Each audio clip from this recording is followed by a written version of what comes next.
Welcome to the Gig House Kitchen, let's mix. Since Valentine's is coming up, I thought I would show you how to make a twist on a sidecar. So let's get mixing.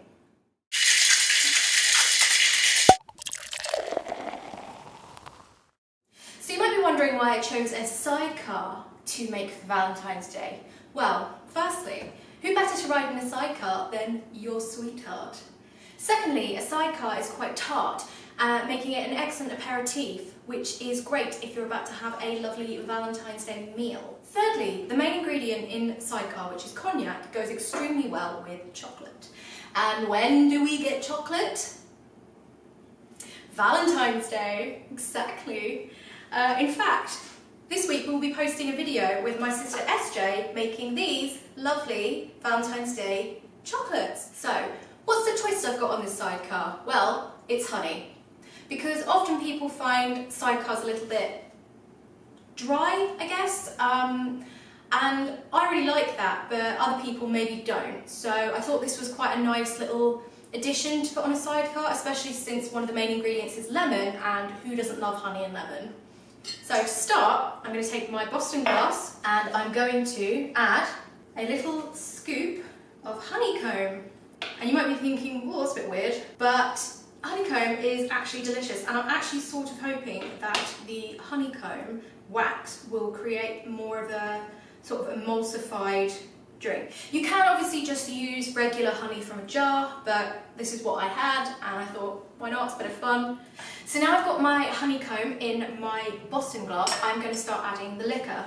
So here I have 50 ml of cognac. I'm actually making this for 2 people, so really it will be, oh exactly right, it will be 25 ml and 25 ml.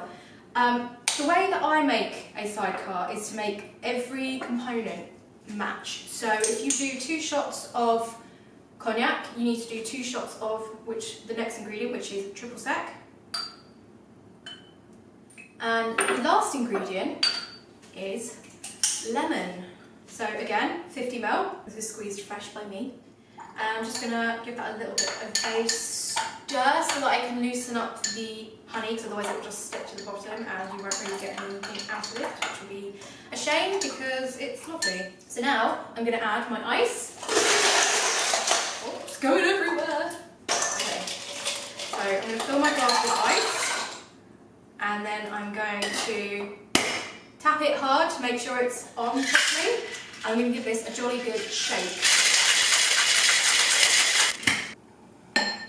And you have this gorgeous sidecar.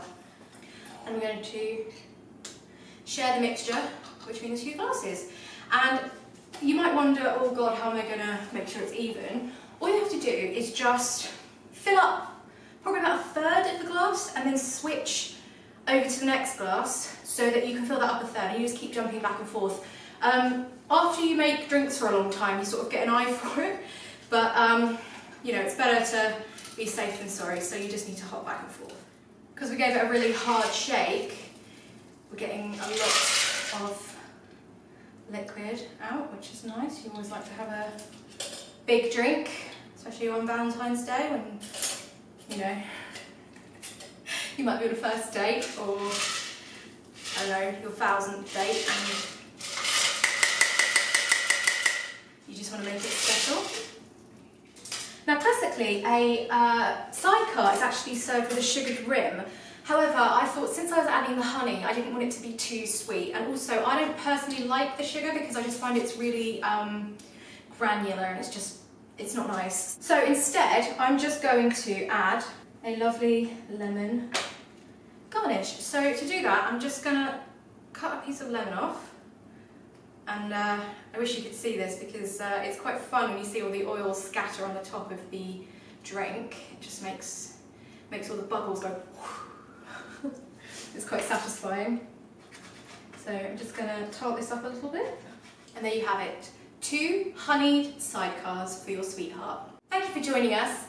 Don't forget to subscribe if you like this video and smash that like button. See you next time. Bye!